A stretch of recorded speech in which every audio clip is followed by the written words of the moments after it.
E aí, gente, tudo bem? Vamos para a segunda parte da correção aí. Agora vamos falar um pouquinho sobre os exercícios da Grécia, né? Sobre Grécia que eu passei para vocês na semana passada. Como no outro vídeo, alguns alunos também mandaram algumas dúvidas, então enquanto nós formos corrigindo as atividades, vou completando as explicações aí para tentar facilitar ainda mais para vocês esse assunto, beleza? Vamos começar então aí da página 45 do livro didático de vocês, né? A página 45 é uma pesquisa para vocês fazerem, mas é um tempo que inclusive eu falei para vocês na nossa última aula, nossa última videoaula. Você já ouviu falar da Guerra de Troia?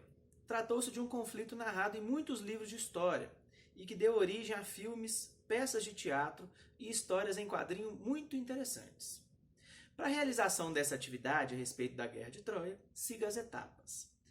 A. Pesquise e anote em seu caderno os principais dados coletados. Selecione imagens e ilustrações. E aqui, gente, eu vou só comentar rapidamente com você sobre o que foi a Guerra de Troia, né?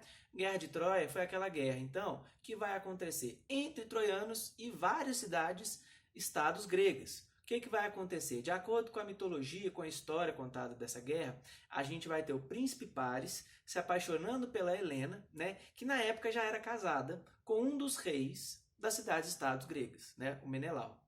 E o que vai acontecer? O Menelau, então, ele vai pedir, ele vai ficar... O que vai acontecer, então? Desculpa. O Paris vai se apaixonar pela Helena, só que ela já é casada, e ele vai acabar raptando ela, fugindo com ela para a ilha de Troia, no momento em que eles estão em paz. Troia e os gregos. E isso vai causar um grande tumulto, né? A partir desse momento, a gente vai ter a junção aí do Agamenon, do Menelau, do Ulisses e vários outros reis da Grécia naquele momento para poder enfrentar os troianos. E essa guerra é uma guerra que vai acontecer exatamente no território troiano, né? Então eles pegam, saem de navios aí das cidades e estados gregas e vão todos juntos parar nas praias de Troia. Essa guerra é uma guerra que demora muito tempo, né, de acordo com os relatos aí do Ulisses, é uma guerra que chega a durar 10 anos, porque Troia tem uma muralha praticamente intransponível. É muito difícil de ser ultrapassada, né? Então, o que vai acontecer? Desses 10 anos, a gente vai ter algumas vitórias de um lado, outras vitórias de outro, mas nunca a guerra acaba. Até que Ulisses tem uma grande ideia, que é construir um cavalo de madeira, né, o famoso cavalo de Troia, colocar ali soldados para que eles sejam convidados a entrar na cidade, sem que as pessoas de Troia soubessem, né, obviamente, e ali eles conseguissem vencer a guerra. E assim é feito, né? Constrói um cavalo, colocam muitas pessoas dentro ali e se escondem. Quem não está dentro do cavalo se esconde como se eles tivessem voltado para a Grécia, né? Os troianos, quando veem o cavalo, acreditam que aquilo é uma oferenda ao deus Poseidon, né, o deus dos mares. E por isso eles acabam levando o cavalo de Troia para dentro da cidade. E vão comemorar bastante com o final da guerra.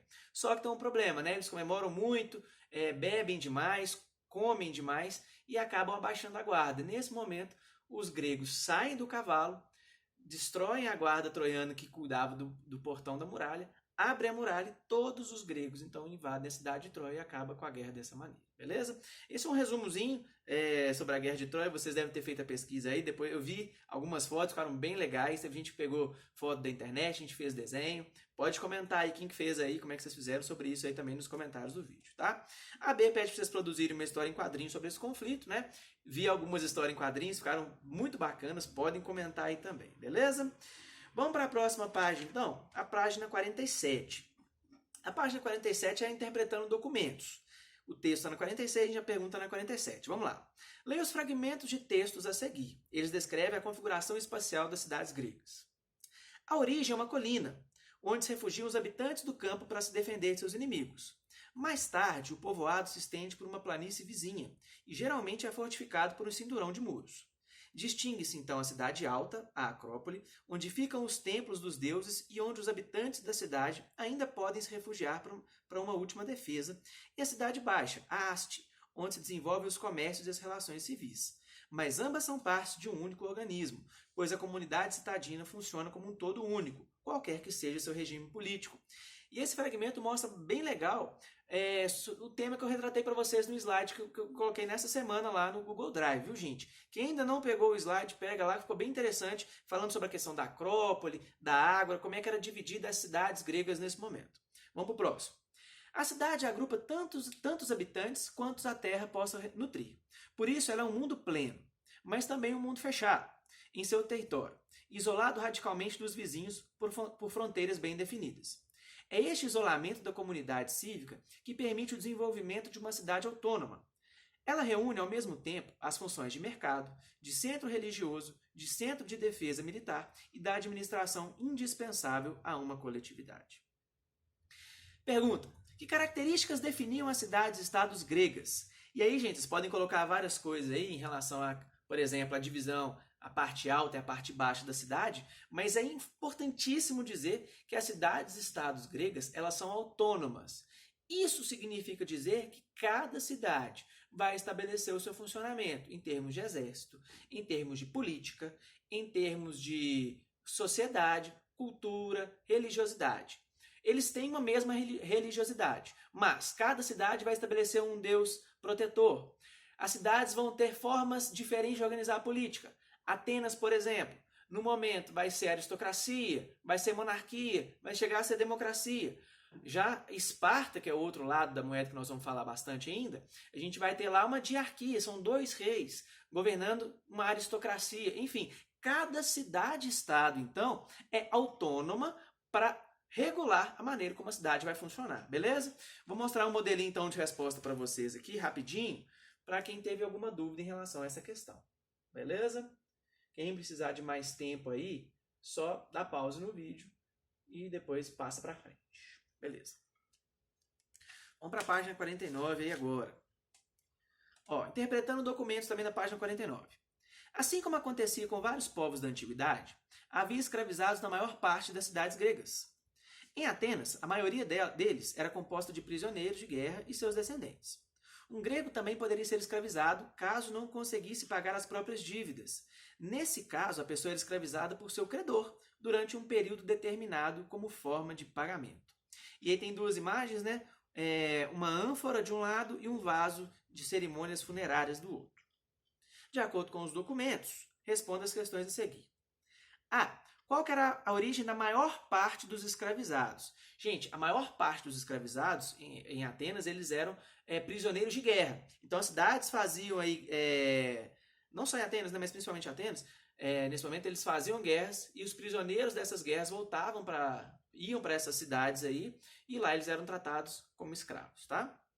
B. Um grego livre poderia se tornar escravizado? Em caso afirmativo, explique de que forma. Sim, eu vi respostas inclusive erradas nessa questão. Atentem para isso, gente. Um grego ele poderia sim ser escravizado, né? De que forma? Através de dívida. Se ele tem uma dívida e não consegue pagar essa dívida, ele pode ser escravizado por um tempo específico. Né? Então, ele pegou um dinheiro emprestado, ele comprou algum produto e não conseguiu pagar essa dívida, ele pode sim ser escravizado por isso por algum tempo, desde que ele não pague essa dívida, beleza? Então, existem 2 tipos de escravidão, por guerra e também por dívida. São essas 2 aí, importantíssimas. C. Que atividade os escravizados representados na ânfora estão desempenhando? Né? Os escravizados, então, estão fazendo trabalhos agrícolas, aí na ânfora que está mostrando aí, né? Na verdade, eles estão colhendo aí azeitonas, né? Trabalho agrícola. D. Qual que era a importância do trabalho escravo para a sociedade ateniense? O trabalho escravo era fundamental, né? Os escravos eles tinham uma função extremamente importante na sociedade, principalmente na parte da agricultura, né? A gente vai ter escravos também que vão trabalhar nas cidades, vão trabalhar nas casas das pessoas mais ricas, mas principalmente na parte da agricultura, a escravidão é fundamental para o funcionamento da cidade-estado de Atenas, né? Então eles são parte importantíssima, beleza? Vou mostrar para vocês as respostas aqui, caso alguém tenha alguma dúvida também. Beleza? Vamos para a próxima página aí, página 54. Vamos lá.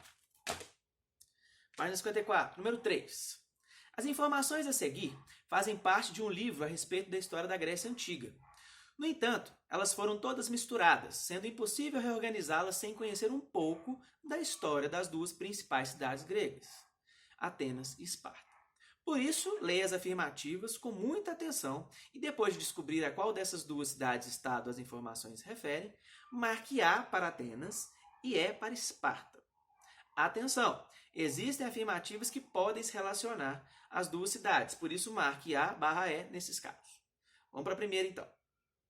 Localizada na região da Lacônia, Essa cidade tinha um solo fértil, o qual possibilitava o cultivo de cereais como o trigo. Gente, essa região é a região de Esparta, tá? Atenas não tinha um solo fértil, muito pelo contrário. Lá o solo é extremamente pobre, né? Então somente em Esparta que a gente vai ter aí esse solo mais rico que vai propiciar essa questão da agricultura, beleza? Então essa é para marcar a letra E. Próxima. Nessa cidade, a maior parte do trabalho era feita por escravizados. Os homens maiores de 18 anos, descendentes dos jônios, dedicavam-se à política. Isso vai acontecer na cidade de Atenas, né? Então você tem que colocar aí a letrinha A. Democracia foi uma das características políticas dessa cidade-estado. Os cidadãos podiam participar da política. Democracia só vai acontecer em Atenas. Esparta não vai ter democracia. Lá é somente aristocracia, beleza? Então aí, A. Dispunha de um sistema de governo centralizado em um pequeno grupo de pessoas, cujas características eram a ascendência considerada nobre e a riqueza desses indivíduos. Essa resposta aí vai ser Atenas e Esparta. As duas cidades vão ter essa limitação aí, né? Mesmo Atenas sendo uma democracia, ela não vai ser uma democracia para todo mundo, muito pelo contrário, ela vai ser bem restritiva aí para poucas pessoas. Nós vamos falar no próximo vídeo em relação a isso também. Então essa resposta vocês vão colocar A/E, tá? Não havia escravizados, mas servos. A diferença principal entre escravidão e servidão está no fato de que os escravizados eram propriedade, podiam assim ser vendidos, transportados para outros locais, etc. Os servos, por sua vez, eram obrigados a prestar serviços, mas não podiam ser vendidos. Isso só vai acontecer em Esparta, lá não vai ter escravos, vai ter servos. Gente, esse conceito de servidão, diferença entre servidão e escravidão é fundamental para o ano inteiro. Nós vamos falar isso na Grécia, a gente vai falar isso em Roma, a gente vai falar isso no período feudal, nós vamos debater esse tema bastante. Então presta bastante atenção nessa diferença, tá? Escravidão, ele é posse da pessoa, se ele quiser vender, dar, mandar para outro lugar, ele pode, é dele. Servidão, a pessoa trabalha na terra, ela tem que fazer o que o suzerano, o senhor dela está mandando, só que ela não pode sair daquela terra, ela está ligada à terra, não à pessoa, como na escravidão. Então essa diferença é fundamental, presta bastante atenção nisso aí, beleza? Então essa aí ficou de Esparta. A última, a região de localização era a Península Balcânica. As duas ficam na Península Balcânica, né? Tanto Atenas quanto Esparta. Então, vocês vão colocar A/E nessa daí, beleza? 4. As cidades-estados gregas realizavam comércio e muitas vezes organizavam alianças para construir aquedutos ou outras obras.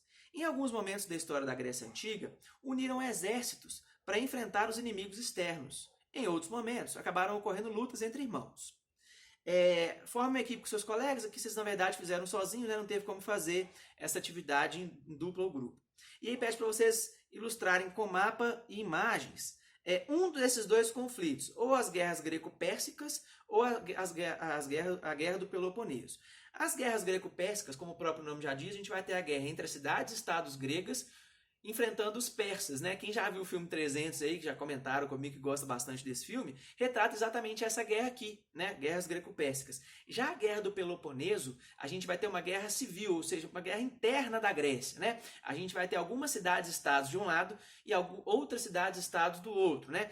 A gente vai ter, de um lado, Atenas capitaneando várias cidades, do outro, Esparta capitaneando outras, né? Vou falar para vocês um textinho que eu separei aqui sobre essas duas aí, gente, rapidinho, só para vocês tentarem entender então um pouquinho melhor, para quem não conseguiu achar, então até mesmo para conhecer um pouquinho mais sobre isso. Vamos lá, Guerras Greco-Pérsicas, de 499 a.C.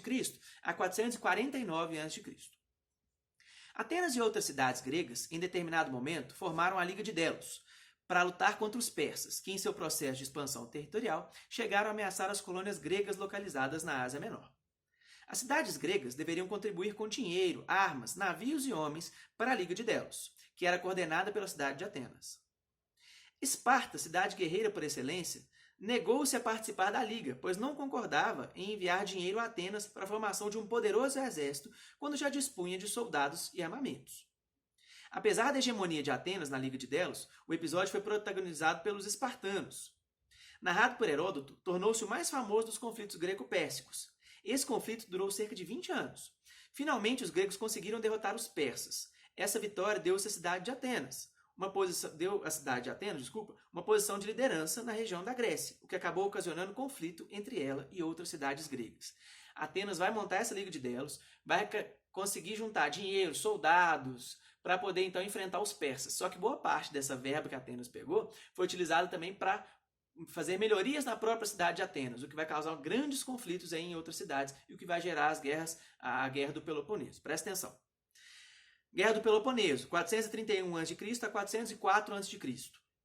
Após o conflito entre gregos e persas, em que os gregos saíram vitoriosos, a cidade de Atenas insistiu na manutenção da Liga de Delos e na cobrança de impostos das demais cidades gregas. Os recursos da Liga foram transferidos para a cidade de Atenas, que passou a utilizá-lo para manter seu poder sobre as demais cidades gregas. Esses fatores geraram um descontentamento das outras cidades gregas. Estas, por conseguinte, organizaram-se na Liga do Peloponeso, liderada por Esparta, e iniciaram, em 431 a.C., uma guerra interna na Grécia. O conflito entre as cidades se estendeu por 27 anos, até que as cidades comandadas por Esparta venceram o conflito em 404 a.C. Esparta se tornou, por certo período, a cidade mais importante da Grécia. Nesse período, chegou ao fim a democracia em Atenas, cujo governo voltou a ser exercido por um pequeno grupo de aristocratas. Esse conflito interno, no entanto, acabou enfraquecendo todas as cidades-estado gregas. Em 338 a.C., o macedônio Alexandre Magno fez uma investida contra a Grécia, venceu e conseguiu dominar o território grego. Segundo Heródoto, quando os espartanos saíam para um confronto, eles deveriam voltar vitoriosos ou combater até o fim.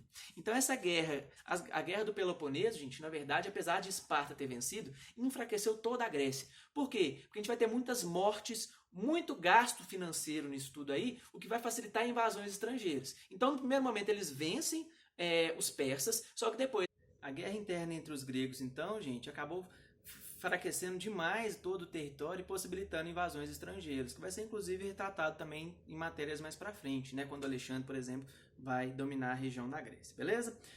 Questão número 5. No início do capítulo, você pode observar se na sua cidade existem construções com elementos que lembram a Grécia Antiga. Produza uma ilustração do que foi observado, destacando os elementos gregos. E aí, gente, eu vi alguns desenhos que algumas pessoas fizeram também, né? Gostaria que vocês comentassem sobre qual elemento da cidade de vocês fizeram o desenho aí, tá? Deixa nos comentários aí no YouTube pra gente conseguir acompanhar, beleza? Bom, vamos para corrigir então agora as páginas do livro de atividade, né? Página 23 e 24. Vamos lá. Página 23, número 1. Observe o mapa a seguir. Com base no mapa em seus estudos, faça o que se pede. Cite os povos considerados formadores da Grécia Antiga. 4 povos, tá, gente? Eólios, Jônios, Aqueus e Dórios. São esses 4 povos aí.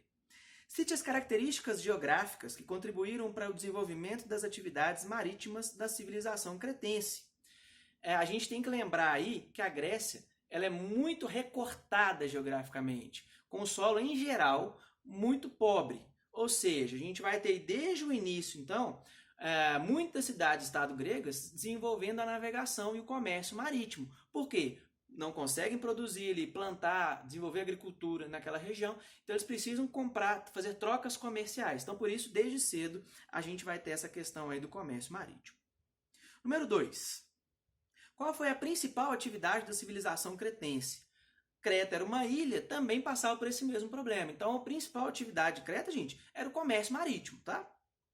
Número 3. Os mitos faziam parte da vida dos gregos antigos. A respeito desse assunto, analise as afirmativas seguintes. Primeiro, o mito do labirinto e do Minotauro simbolizava o poder político e econômico de Creta na região do Mar Egeu. Certíssimo, gente, sem dúvida, tanto o mito do labirinto quanto do Minotauro representa esse poder de Creta, né? Falei isso para vocês também no nosso último vídeo. Número 2. O Minotauro era um touro que se perdeu no labirinto criado pelo rei Minos de Creta. Não, o mito do Minotauro não é bem isso não. No livro de vocês mostra bem isso e eu também coloquei no slide para vocês aí. Quem já viu está sabendo dessa resposta aí. 3. Os mitos são fatos históricos contados em formas de poemas. Não, tá errado. Nós vamos falar porque agora. Número 4. Para explicar costumes ou fenômenos da natureza, os mitos são compostos de elementos sobrenaturais fantásticos. Certíssimo, né? Então o mito ele vai apresentar essas nuances aí, beleza? Então as respostas corretas são a 1 e a 4. Alternativa a gente tem que marcar a letra D de dado. Apenas as afirmativas 1 e 4 estão corretas. Vamos para a página 24 aí, então agora. Número 4. A respeito da organização dos povos da Grécia Antiga, assinale V para verdadeira e F para falsa. Primeiro, os cretenses não exerceram grande influência comercial na região do Mar Egeu. Falso, vão desenvolver sim e vão ter uma grande influência. Segundo, os gênos eram pequenas comunidades ligadas por laços de parentesco, até aqui está certo, e lideradas pelo representante mais jovem do grupo. Isso está errado. Nossa resposta não está falsa, porque não é o mais jovem do grupo que vai liderar os gênos, não, tá, gente? Geralmente é o mais velho. Terceira, a polis grega era politicamente autônoma, mas tinha semelhanças culturais com outras cidades-estados, como idioma, religião e costumes. Perfeito. Essa alternativa, gente, vocês têm que lembrar. As cidades-estados elas eram autônomas, elas tinham liberdade para fazer uma série de coisas, mas também tinham coisas em comum. Então essa é verdadeira. Quarta, as grandiosas obras arquitetônicas de Knossos, na ilha de Creta, demonstravam o luxo e a grandeza dessa civilização. Falei para vocês, coloquei inclusive imagens também sobre isso nos slides, né? Sobre a grandiosidade, então, dessa civilização cretense, inclusive do Palácio de Knossos. O último aí. Os gênos eram pequenas comunidades ligadas por parentesco, que por causa da necessidade de proteção, uniram-se e formaram frátres. Isso, né? A gente vai ter os gêmeos formando as frátrias e a gente vai ter o desenvolvimento dessa cadeia aí até a gente chegar nas cidades-estados gregas. Beleza? Então ficou FF, VVV. 5. Identifique o nome do conflito que teria ocorrido durante o processo de expansão militar dos gregos, aqueus, e que foi tema dos poemas Ilíada e citado em Odisseia, ambos atribuídos a Homero, né? Então vamos lá, vamos ver quais são as opções. A Guerra do Peloponeso. Não, o Homero não vai falar sobre a Guerra do Peloponeso, não.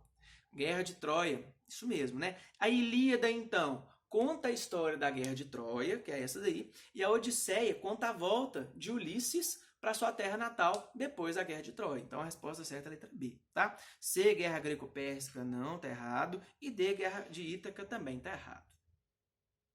6. A respeito da sociedade ateniense, complete as informações do quadro a seguir. Tem grupos sociais de Atenas de um lado e características do outro. O primeiro, então, está vazio. Característica, proprietários de terras e descendentes de jônios. São os eupátridas, né, gente?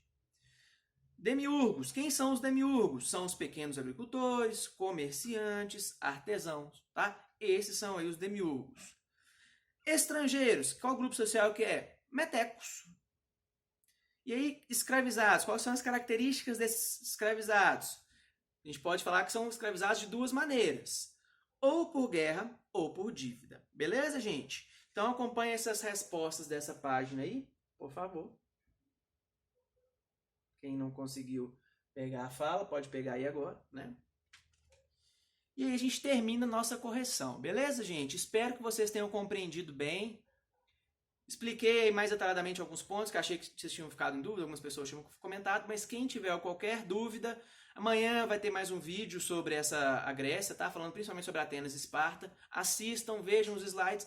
Caso ainda tenham dúvida, só mandar para mim e-mail ou comentário no YouTube ou ainda uma mensagem pelo Positivo On. Beleza, gente? Até a próxima aula então. Tchau, tchau.